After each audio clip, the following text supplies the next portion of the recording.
by the end of the night. So there's a chat box as well. We're not going to use that tonight. That can be used for participants to talk back and forth, but we are not doing that. We're not going to monitor the chat box tonight, just the Q&A box. So thank you for helping us out. The webinar is being recorded. It is live streaming to the town's YouTube channel, and it will be available there after the session. It's going to, the first couple of minutes of my introduction and that season poll won't be on the live stream because I forgot to start it until right after that finished. So thank you for your grace on that as well.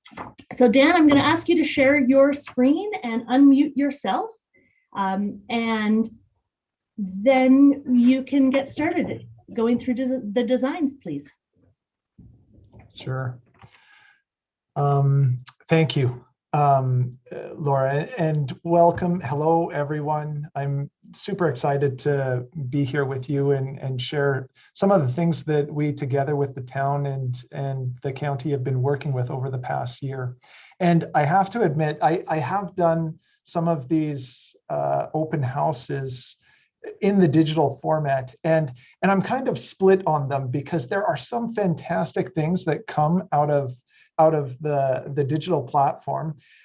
For example, I just did one for the town of Coronation, and it was amazing at the amount of conversation that happened during the question and answers. And I think people just feel more comfortable in typing out a question and then kind of hearing a response. And so it sparked a lot more comments, which I think was good. However, it's really hard to give a presentation when you don't have that feedback coming back to you. So bear with me as I step through this.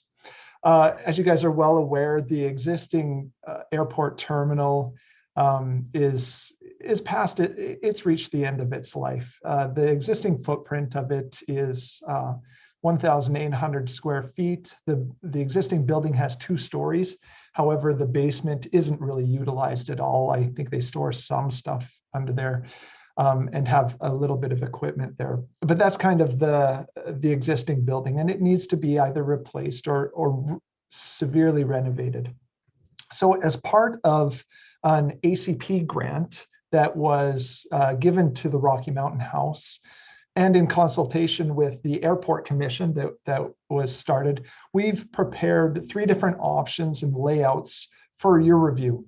And just before I really step into the layouts, I wanted to kind of give everyone a good understanding of some of the main goals, the criteria, the driving factors behind some of the design decisions that we made and how we got to the place that we got to. Number one was we needed a space that could house all of the people arriving and departing from the airport. And we were trying to come up with a number of that, and it was decided that 75 people is what we wanted to achieve. And so that was one of the criteria. Another one was the building needs to be a single story because they've had so much problems with the existing basement of that. And so a single story building. We needed possible space for maybe an anchor tenant in the future, and we needed space for town offices and staffs. We needed a pilot lounge in there. And then number 4, we didn't want to disrupt the airport services. That was a key thing because the airport is going to be constantly used. And so during construction, we had to make sure that we were designing it in a way that it wouldn't interrupt service. So right here, and everyone can see my screen here.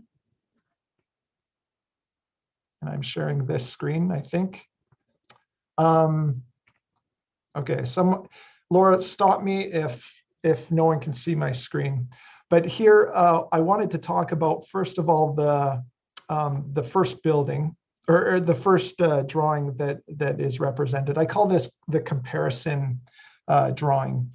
And what it shows up here in the top left corner is the existing footprint of the original building. The footprint is about 1,800 square feet, and we've represented it with the blue shading. We also have the different options, which we've overlaid, and we still wanted to show the existing layout. And so the blue behind there just shows what the existing building is in relation to the new options that we have shown. And you guys all had a chance to take a look at these. They're available on the website. And so I'm just going to step through some of these. So the first option that we talked about contains all of the criteria that we talked about before. And this is kind of the layout of it. The estimated construction cost is about 1.14 million. And the area of the building is roughly 3,200 square feet.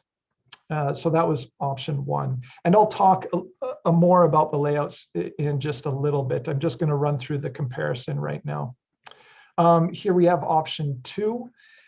So it's a little bit smaller of a footprint, but there it is in relation to the existing footprint of the existing building. The estimated construction cost is just about $1 million with an area of just under 3,000 square feet. And then we've got option number three, which the construction cost is $770,000 with an area of 2,200 square feet. And so that is the initial drawing here. And it's important when we take a look at this comparison drawing is that the purpose of this drawing is to reflect the schematic designs and the options that were created,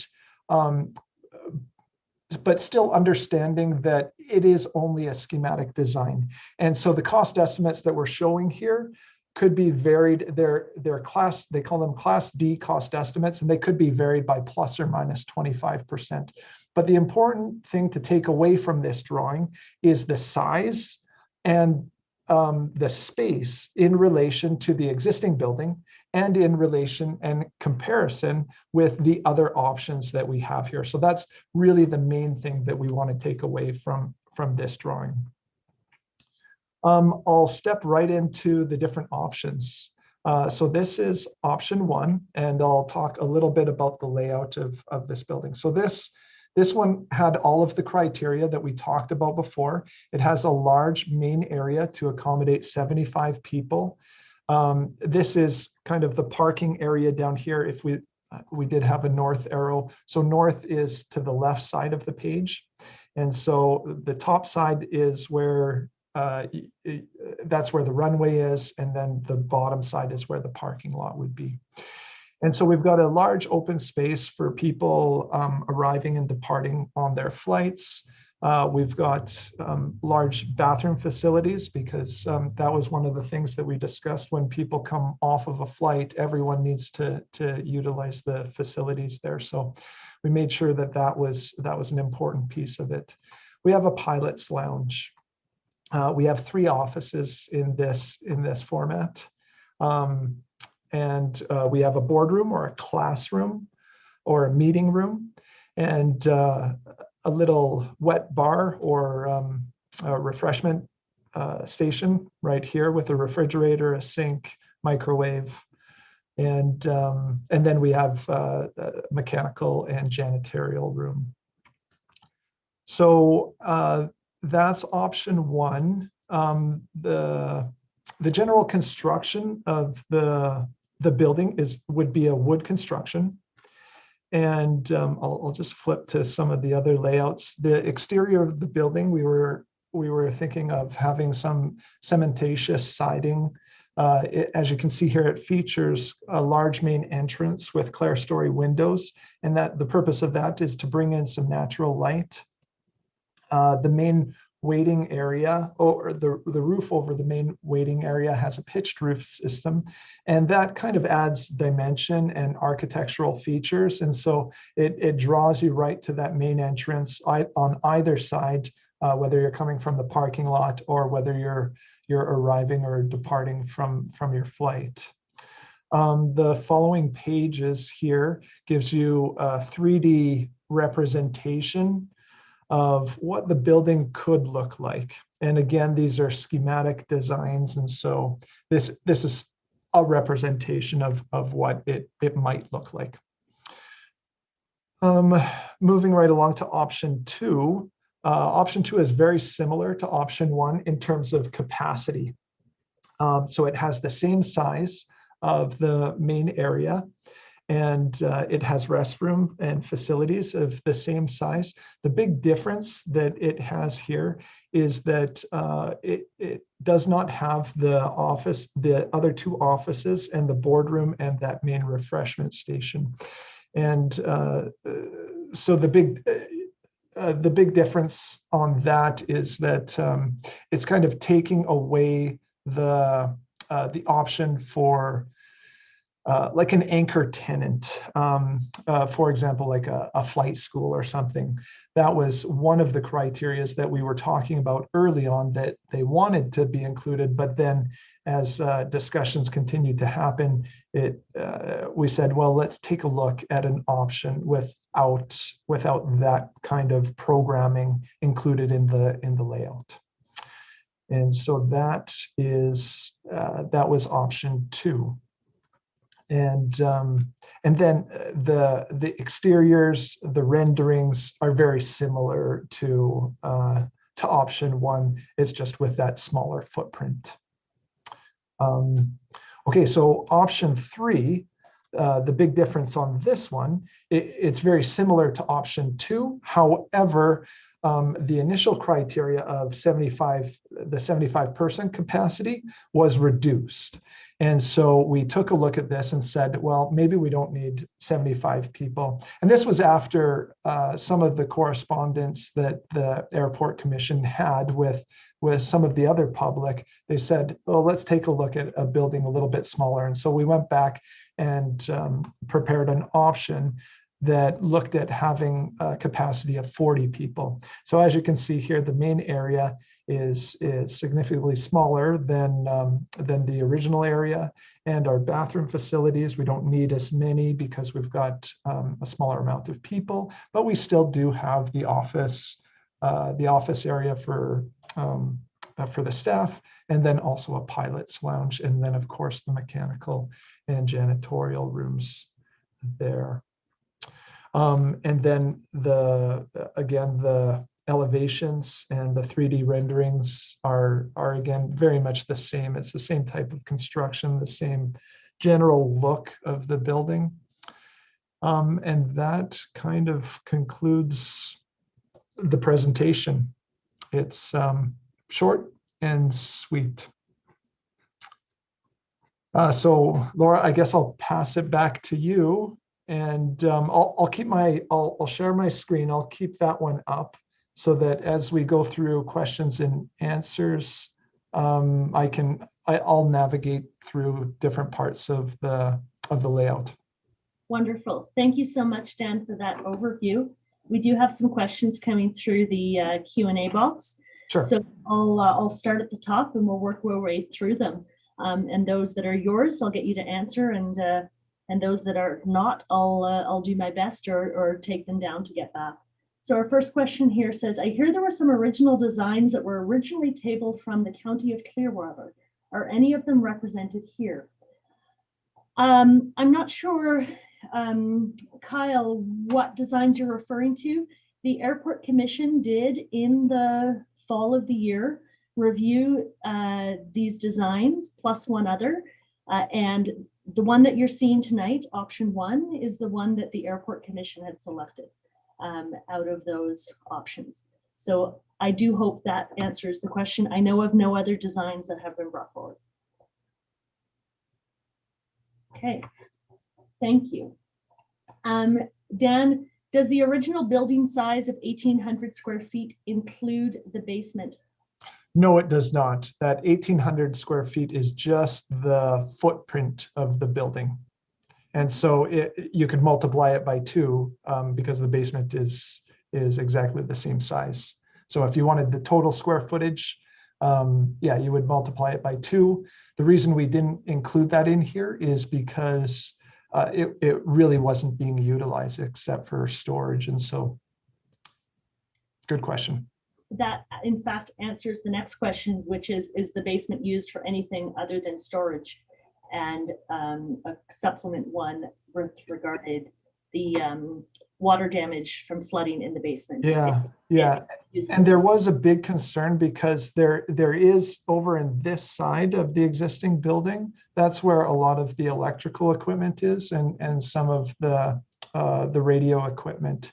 And so that's again why one of the criteria was not to have a basement, because if there is water damage or flooding, heaven forbid, all of the electrical and communication equipment is there. And so that would really disrupt the airport service. Thank you, Dan. The next question is, what is the plan for water supply? The current water is very poor due to high odor. I don't know if, Dan, your work has reflected utilities? Yeah, it did. We had some preliminary discussions about that, but we haven't got very far into that at all. That was a concern that was brought up because they are taking water directly from the well.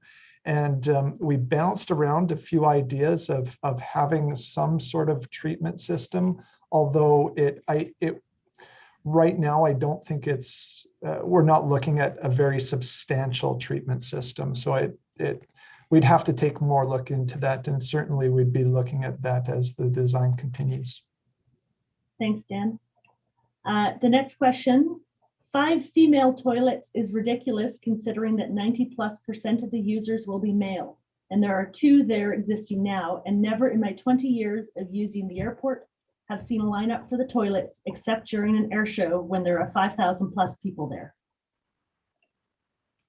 Okay, very good comment. The reason we put that many toilets in was to design it for the full capacity of that 75 people. And so what we had talked about, it was when and if, and we're also designing a little bit for the future as well, because I don't think we were looking at 75 people at this point from flights. And so as we went through the design, we were trying to incorporate future considerations as well and potential growth. And so that's what we kind of designed it to, as well as the thought of when that many people come off, then you have 75 people potentially wanting to use the facilities. And so we put that many in there.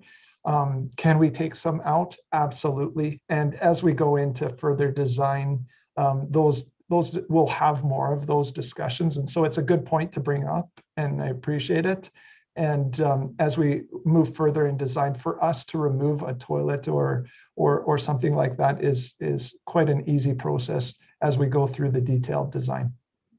Can I ask you just to elaborate, Dan, if the main area has a capacity for a certain number of people, it's the building code that dictates how many toilets we need to have? Yeah, that you're exactly right. But in this case, we've gone over the requirements of the building code, and it was just mainly for that purpose, that when people come off, they have a large need. And so we did go over and above the code. But yeah, you're exactly right. There are a certain amount that are required. We have already answered the next question, and it's with regards to the basement and the flooding that has made the space unusable, pardon me. And is this why the options reflect the single level design? And that's exactly right. Thank you. We're going to move on. The building is modular, correct? Okay. One of the criteria that we talked about was that we wanted zero disruption during the construction. And so we investigated the option of doing a modular type construction. And so maybe I'll elaborate on this a little bit more. What that would mean is that we designed each of these, and I'm just going to separate this into different modules. And so all of these could be built off-site, and then this would be one, and then this would be one. So all of these could be built off-site and then transported to site and then put right in the existing location. The reason we investigated that option was to make sure that we shortened that construction period. As we were going through this and we had some discussions about taking some of the equipment and moving it into a different structure altogether, which would allow the operation of the airport to continue, and having another building at the side would kind of eliminate that criteria. And in looking as we furthered down the progress of the schematic design, we took a look at it and said, does a modular approach really make sense? And we waffled back and forth, and we said, well, it's on the borderline of actually making sense to build this offsite. And then in discussions with the airport committee, we were talking about making sure that local contractors had more of an ability to bid on this and to support the local. We made a decision to step away from that modular approach. It was always the intention to have a modular approach, but allow a stick-built approach to still occur during the tender period. But in terms of complexity and the ability to design something that was right, we kind of we have been stepping away from that modular approach. Thank you, Dan, for that comprehensive answer. Another question from Alan. Are there plans or a place for an outdoor deck? We haven't talked about that yet, but certainly there's an existing outdoor deck, and I remember in some of our discussions that it is utilized quite a bit. And so certainly that would be something that we would want to include in this. Thank you, Dan. Our next question is, what was the grant for and how much? So I can answer this, Dan, unless you've got some great insight. The town of Rocky Mountain House received an Alberta Community Partnership Grant from Alberta Municipal Affairs. It was for $200,000 to go towards the design, engineering as well of a new airport terminal building. And so that's part of this process here tonight. If I have missed anything comprehensive in that answer, Neil, I will follow up with you after the fact. We have another question that I believe has been answered because we just went through it, which is, will the building be modular construction to allow for future growth and development? And Dan, I think you covered that one off comprehensively in your answer just prior to. If there was something you didn't hear in his answer that you still want to address, you can just drop it in the box down below. Otherwise, I'll call that one answered. A question from Neil. In the designs, is a shower able to be incorporated? Is an emergency shower and eye wash station required to be included in the design due to being public and remote from town? I'm not aware of a requirement for that. If a shower was, we've never talked about showering facilities there. So if that is something new that the airport commission wanted to bring up, absolutely, we could include that in here somewhere. Okay. Thanks for the question, Neil. I'm going to call that one answered. A question from Kelly. The basement in the existing airport contains the furnace, water, and a classroom when the school was there. Oh, this is not a question, but a statement. Okay, thank you, Kelly. Another statement comes from Neil, who writes, the Alberta Aerobatics Club does use the basement for pilot briefings. Okay, thank you, Neil. And then Kelly follows her statement with another one. So the area would absolutely be used in an above ground facility. Okay, thank you, Kelly. Reeve Laird asks, isn't the mechanical in the basement? Yes, yeah, that's correct. The mechanical is currently in the basement. Alan would like to know, where would the electrical from the basement go in the new design? We had talked about a separate building completely. So the electrical Okay, so there's two parts to that. One is the electrical service for the building, and then one is some of the electrical equipment that is used for air traffic control. The equipment for the air traffic control, it was discussed that that was going to be in a separate building outside of this one. And the main purpose of that is so that we could build that smaller building, relocate all of the equipment, and then proceed to do the demolition of the existing building. The main service for this building would be in that mechanical/electrical room that we have in each of the options, right here for option 1, right here for option 2 and 3. Thank you, Dan. Another question from Kelly. What was the rationale behind a full kitchen provided in the first plan and no smaller kitchen included in the second plan? I think the rationale was just square footage, mostly. The first option was going to have some other programming events for those anchor tenants. And so it made sense to have a little kitchenette because people would be staying there for longer periods of time. That was really the rationale behind it. Whether or not you have something in this one or in option 2 or option 3, certainly something like that can be added, but because the programming was reduced, we decided that it wasn't really necessary. If someone wanted to put a little mini fridge in here, like maybe in the pilot's lounge, that would be a good option, or a microwave in here, which is something that still could easily be accommodated for during the detailed design. I have a question for you, Dan. I'm going to jump the queue because I can. Is that a full kitchen in the first design or a kitchenette? It's really a kitchenette. The refrigerator was meant to be a full height refrigerator. And then actually I could go down to this drawing a little bit better. So a full refrigerator. We have a dishwasher in there, a big counter space with a microwave. The full design of this hasn't been completed. It was just kind of a floor representation layout. The main purpose of it was to have a refrigerator to store lunches in, to have a microwave that you could heat up food, because the programming of this would be something we assumed that would be an all-day thing.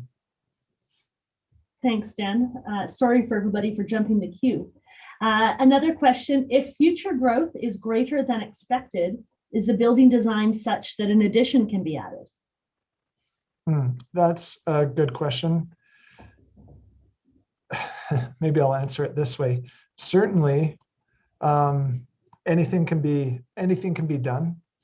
And so to add on something right here and then extend a corridor a little bit along would be an easy thing to do. And if that's something, to date, what we have done is design something larger, and then the direction that the airport commission has kind of taken us is reducing. And so that's kind of the path that we've been doing, is trying to reduce it rather than trying to grow it. Certainly something that we want to keep on the radar through the detailed design. So if something was to happen, absolutely we could, because it's a wood structure, you can really add on if we needed to this direction. So during the detailed design, we'd have to make sure that the sanitary system is in a place that's not going to impede future growth. Thank you, Dan. A question here from Neil. There's a lot of space in the hallways. Could that space be minimized by having the main hall more in the center and the other office lounge space off of the hall? Yeah, it could be done. What we kind of did that in option 3, and I'll give you so if you take a look at this, we had the hallway right here. The bathroom was kind of a certain size, and then we took a look in option 3, we narrowed up the bathroom. And so this area in the lounge, and you can see this in the floor layouts, the lounge and the office here kind of grew a little bit, giving more square footage in the pilot's lounge and the office. And so those square footages, actually, you can see these right in the notes side of each individual layout. And so you'll see that the different square footages of the rooms has changed. So yes, we could do that. Thank you, Dan. Another question from Rick: would a room for pilots to get some rest be an option? Absolutely. We haven't discussed that. And so if that's something that the Airport Commission wants to take a look at, we could certainly take a look at it.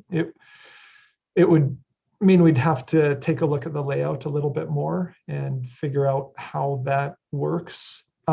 You could potentially have different types of furniture in here. And I don't know how many people were thinking about going in the pilot's lounge, but yeah, you could have a little bed if a pilot. I guess I'm not an expert in that. I don't know how much privacy they need for getting some rest. It's actually a really good time for me to plug the survey, which gives you an option to insert some comments.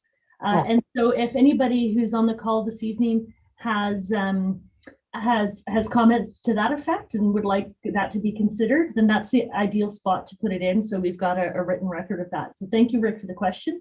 I will also be sending an email to all registered participants with a direct link to that survey. So if you haven't already seen it, you'll have it, and then you're welcome to share with your friends and neighbors as well, because of course, the more input, the better.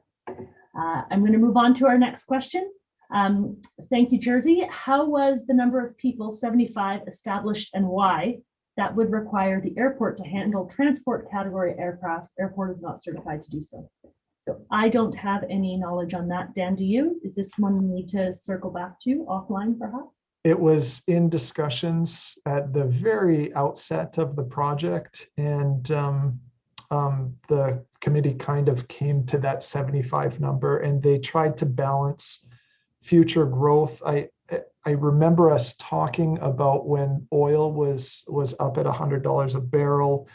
There was a lot of traffic through the airport, and so that was kind of a benchmarker. And then I think they wanted to look because they were expecting it. They were hoping for it to get up to that level again, and so the 75 people, I believe, was discussed amongst the committee and said, yeah, that's about the right number to accommodate what we know is our busiest time, and then a possibility for future growth as well. Thank you, Dan. We have another question here coming in. Do the washrooms need to be separated and designated? Would it make more sense to have a larger neutral washroom? Certainly we could take that under advisement. I don't know what the building code reflects, but it's a good question that we'll have to find out more about. Thank you for it. Yeah. Another question is the old building removal, temporary building during construction, included in the budget figure? So Barry, thank you for the question. The sheets that Dan, if you want to just scroll up to the first, sure. Yeah. They're separate from the building costs. Those round numbers we're using, 1.4, 1.04, and 770, but they are here. So Dan, you can use your mouse to indicate where they are. So the demolition of the existing building is there as 140,000, and then what the other fees are. So regardless of which design is chosen, these costs are either static in the event of the demolition or fluctuating in the event of percentage for those other fees.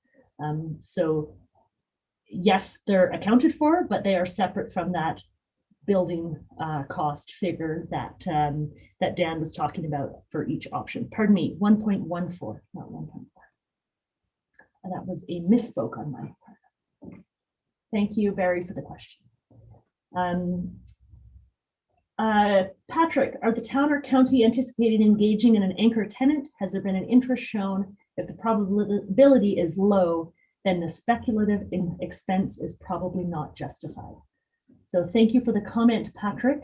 I can't answer with regards to an anchor tenant, but if any of our team has an answer, then I'll follow up offline. And perhaps if there's any questions that we can't answer tonight, I'll try to get an answer in that email I'll send to all participants. Thank you for the question. Kyle is bringing back to the washrooms. So 5 female and 2 male. That does not make sense considering the user base. Also add, I'm a big guy and those tiny stalls are for little people, not 6'4" and a big dude. Certainly, yeah, we can take a look at that. And this is really the layouts that we have here are very schematic. And so they don't account for absolutely everything. As we get further into detailed designs, those are some of the questions and answers that we'll be addressing through your comments. And then as we move through the detailed part of the design. Thanks, Dan, and thank you, Kyle. Jersey asks, where is the balance of the funds coming from? So this is a good question. And really the short answer is town and county taxpayers. So the town and county will share the cost of the new construction, and how they choose to finance that will be up to, whether they choose reserves or a debenture. That is the individual municipality's choice on that. That's kind of only broad strokes that my understanding that I can answer. Thank you, Jersey, for the question. Another question here. Are there other grants available that could potentially apply to the actual construction? From Deputy Reeve John Vandermeer. I don't have an answer for that off the top of my head. It's something that councils and administration will certainly be investigating. And if I've misspoken, somebody will correct me, and that'll be an email tomorrow as well. Thank you, Deputy Reeve. I have another question here from Neil. Are pilots expected to incur some of the costs for the new airport terminal through increasing the fuel surcharge, implementation of landing fees, increase in lease rental or land taxes? No discussion on that. There's been no discussion on that, on those items yet, Neil. So that's where I'm at. Thank you. We have a question coming in from Mayor Burke along the lines of Councillor Fraser's question. Would it be best just to have 3 or 4 gender neutral bathrooms? And I think we've addressed that already. Thanks. Jersey, another question from you. Thank you. Was the renovation of the existing building looked at? And if so, what was the budget? I don't know, but I can find out. We never looked at the renovation of the existing building. We did do a site review, and the water damage and even just the smell in the basement, it didn't look promising anyway. Thanks. A question from Kurt. I assume the designs will account for access for the physically challenged. Yes, yeah, absolutely. Every building that we design needs an accessibility. So, where you see stairs here, we haven't totally shown the ramps that are going to be required, both getting in and getting out. And a lot of that is based upon the actual elevation of where this building is going to sit. So we'll being now that it is likely going to be designed as a stick-built building, the elevation of the actual floor would be a lot closer to grade. And so we would try not to have as many stairs coming into the main floor of the building. And those access questions are also tightly regulated through the Absolutely. building code, pardon me, which we would obviously need to exceed. So, Absolutely. thank you, Dan. Thank you, Councillor Lougheed, for this next question. Could you outline the fixed costs such as demolition and some of the variable costs such as design and contingencies? So if you'd like to zoom in on them again, Sure. Dan.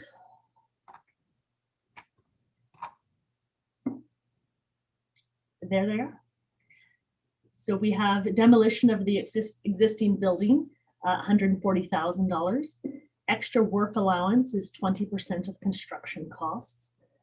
So that will vary depending on the design selected. Consulting fees is 10% of the design selected. Materials testing is 4%. Finishings, furnishings, and equipment is 1%.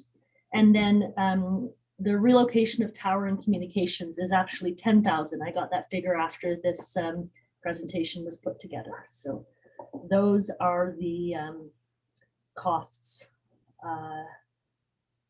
the variable and fixed costs outside of the construction. Councillor Lougheed.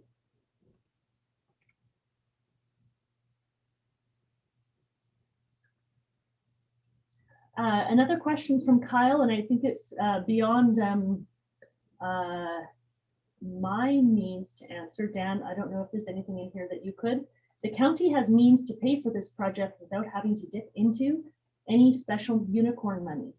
Has it ever been considered to turn this project and airport over to a partner that could better afford the cost of building and running such a facility?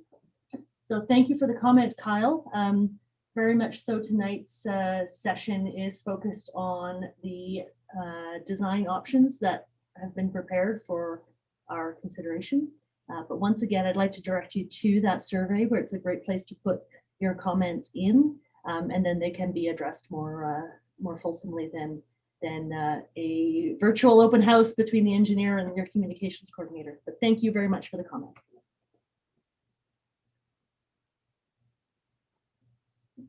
Will the parking facility be changed? Quite a few people leave their vehicles when they fly somewhere and they may need plug-in stalls. Will they be accommodated, especially if we are experiencing some growth? Also, would this be user pay system or included in the service provided? So that as well, there's been no discussion on and would be outside the scope of this particular design project that we have in front of us. Thank you, Lynn, for the question. Another question also from Lynn, will there be elevated security features to the building? So I don't know what type of security features you'd be addressing, but that would be an operational question. And once again, outside of the real construction design and square footage and things. Dan, unless you have any insight, I don't.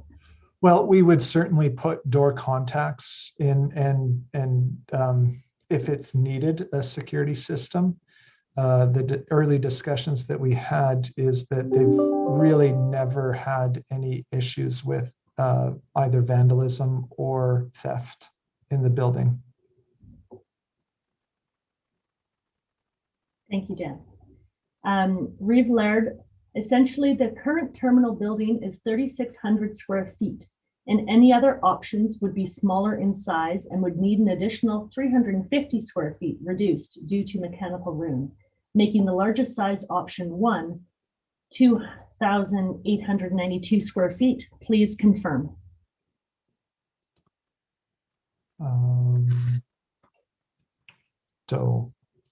I think what he's saying is that if we have the 36,000 square feet, 3,600. Sorry, yeah, 3,600.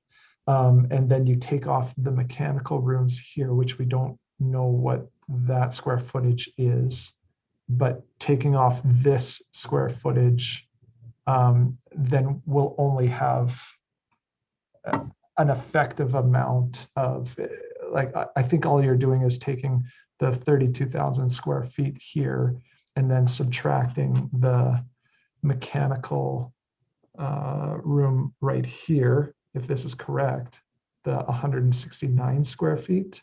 And so then you get that resulting amount. And yes. Okay. So if I'm not going to do the math right now, but if that's what it is, then yes. And I think where you're leading to is, if that's the case, then option one has less effective square footage than the original building. I think that's where you're leading to. And the answer to that would be yes. And so we were only looking at the square footage that was usable and readily used in that existing facility. And I understand now that some comments have come through saying that people use the basement, which we didn't really discuss a lot during the schematic design. Thank you, Dan. Corey asks, the south side looks like a lot of windows. Will the windows be tinted so that room wouldn't be so hot? Yeah. They'd be either tinted, or we would put solar shades up there to eliminate the direct sunlight that would come in there in the evening times. Thank you. Sorry, I'm cognizant of the time, and so I was just scrolling through the questions to see if I could double up on any. Forgive me. A question from Kurt. Typically, it is very common to see a separate room to allow a pilot to rest, sleep, and an additional pilot flight planning room. Could this be considered rather than establishing a pilot lounge? Certainly, I did advise you to put that in the comments, and we'll take that into consideration during the design for sure. Thank you very much, Kurt. Barry asks, are we open to another building design? I don't think I can answer that question. Okay, and I know I can't, so we'll try to get an answer for you, Barry. Here's a question from Kyle. These flat roofs on all plans are costly to build and maintain. Has a slanted roof been considered? Not at this point. Thank you, Kyle. Councillor Lougheed writes, what is the design life of this building? Now, I'm jumping to conclusions that he means the proposed designs, because we've established at the beginning that the current terminal is very much at the end of its life. Right. So what would the life of these designs be? Typical wood buildings range between 30 and 40 years of design life. And so I've seen a lot of older buildings, and really that is highly dependent on the maintenance and that is occurred throughout the lifespan of the building. And so, but yeah, it would be 30 to 40 years. Thank you, Dan.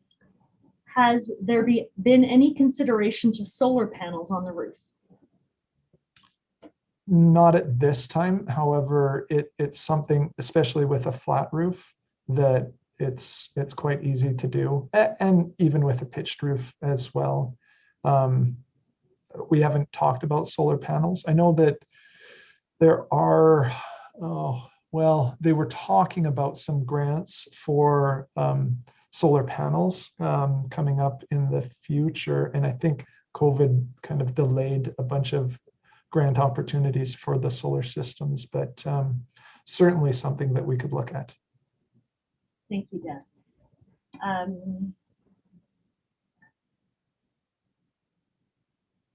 I'm just looking for the questions that are particular about the design. I know some people have some questions with regards to the governing structure of the airport right at this time. This evening's session is really about the design of an airport terminal building. When the email goes out in the morning to all participants with a link to the survey, I'm also going to ask if you'd like to be added to the stakeholder email list that gets all of the updates from the airport. And then that will give you the channels, the proper channels to reach out to the partners for those questions. Dan and I are just not not the right people to ask those of. So thank you for their comments. And I know there are many people who are interested in that, but I don't want to waste other people's time saying, no, I can't answer that. So that's why I've skipped several questions here. Here we go.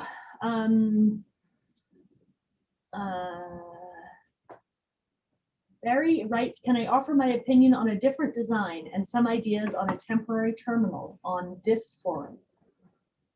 Barry, I suspect that the survey that with the comment field is a better option for that rather than filling up the comment box here tonight.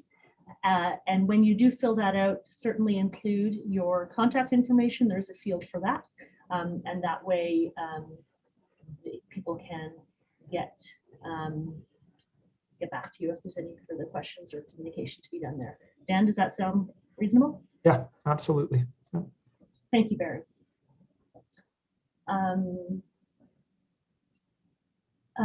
If the projected life of the new building is 30 to 40 years, has the town done the projected aviation movement study for that time frame? Is it available for public viewing? So Jersey, I certainly not in my wheelhouse. I would encourage you to go through those channels as well to reach out to partners. I know you're on that stakeholder engagement list, and that might be a route to take with that. But thank you for the comment.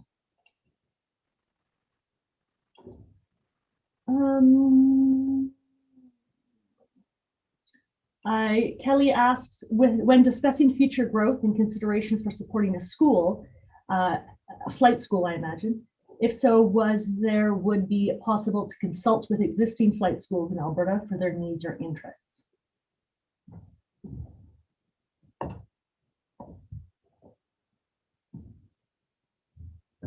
Yes, absolutely. It is possible to do that, and it will be recorded as part of this virtual open house as a public comment received. So thank you, Kelly. How much of the $200,000 grant has been expended to date? I don't know off the top of my head, Reeve Laird, but I can certainly try to find out and include that in the follow-up email if it's something I can get for you. A question about Kelly. I think you asked this question twice, possibly because I wasn't quick enough to get to it, about the schools. And so, can we consult? And yes, we can. So thank you for that one. I think I'm at the end of all of the building related questions. We've got 47 of the 51 questions posed here this evening have been answered. 4 remain open, which are just with regards to the governing structure that I mentioned, and that tonight is not the forum for that. So I think everybody has the avenues that they need to raise those questions. And so I'll just ask you to stick with those ones. And if you don't, then they'll be included in the follow-up email that will go out in the morning. So thank you for that.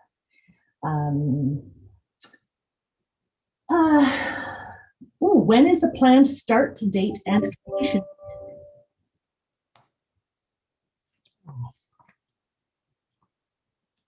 Have we lost you then? No, I am here, and I can't remember. If you can jump to another one, I'll try to find the answers to that one. Okay, the next question is one for me. How many participants have joined in tonight? So thank you, Councillor Loughy, for the question. We had 42 registered. That was including the panelists, myself and Dan. And we had at our peak, I believe, 40 actually on the line. And it's dropped off now to 36. So we've had quite high numbers of people who registered that followed through to be here tonight. So thank you for that. In my experience of public engagement, actually, this has been very well attended. So thank you for the question.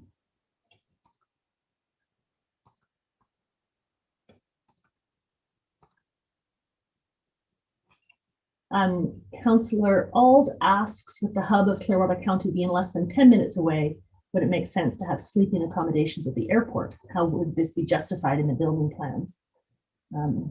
So again, a consideration to put in the survey. However, we do get an answer, a live answer. I see we're using the Q&A as a chat box now from Kurt, who says, as a pilot, sometimes all we need is a couple of hours of rest and sleep before continuing on with the next phase of our flight. Again, a room to rest, sleep is very common and found in most fixed base operation terminals. To not have one would be a disservice to the health and safety of pilots. So we've heard that tonight from a few people, and I hope to see it reflected in the digital survey as well in the comment field there. So thank you for that comment. I don't have it right at my fingertips, but I believe the construction was being planned to start in the fall. Thank you. Thank you. For the questions asked tonight, will there be a follow-up survey to vote on suggestions sent to the stakeholders and user groups? Thanks for the question, Kelly. It's too soon for me to say at this point. Dan and I are engaged only in this aspect of the public engagement with the 3 designs that arose from the Airport Commission's review of designs in the fall. Where we choose to go with it from here, I don't know yet, but thank you for raising it. I'll make sure it is heard. And as well, if there's anything you heard tonight that you really like or you really think would be overkill or unnecessary, then try to put as much detail as you can in the survey that is open at this time. And that'll be in the direct link will be in email in the morning. So thank you.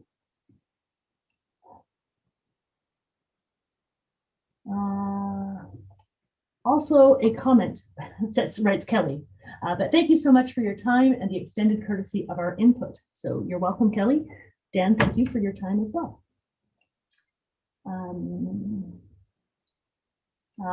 Reeve Laird would like to know how many participants are council members tonight.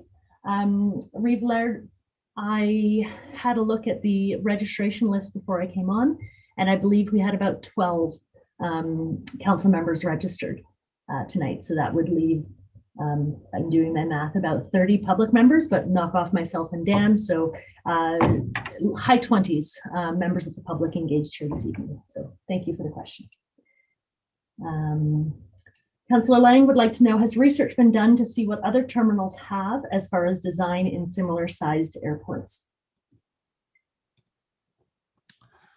We didn't take an extensive look into it. We looked at a few different designs, but the layout of the floor plan was really based on what the Airport Commission brought forward to us.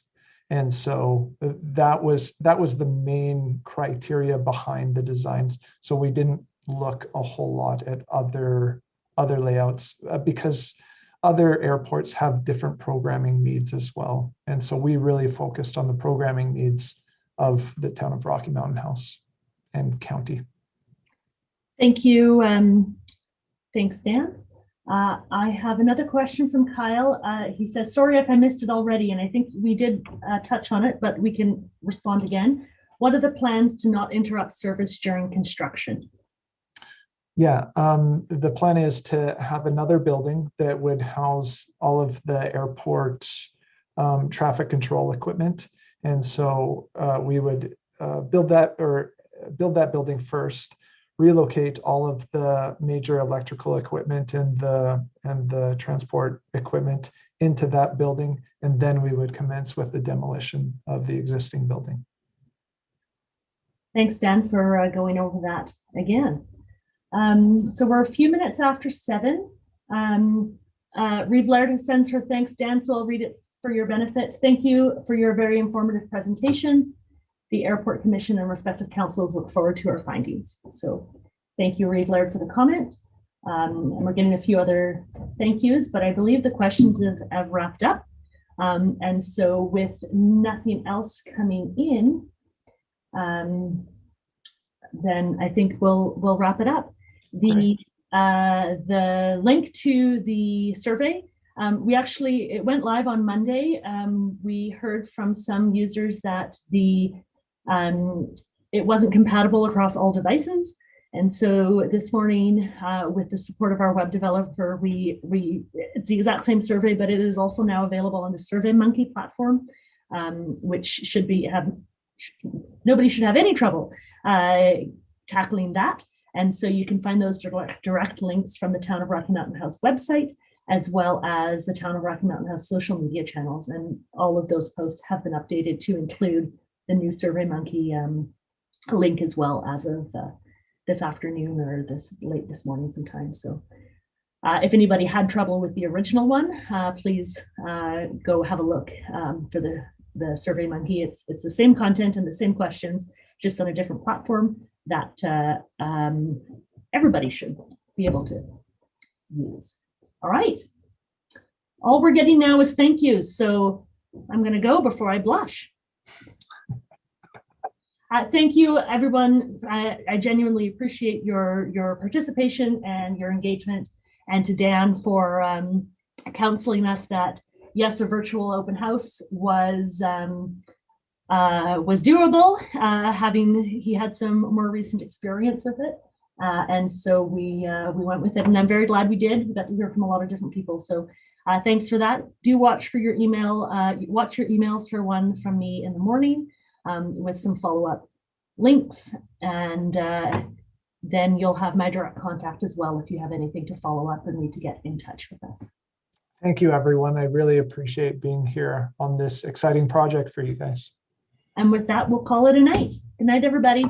Good night.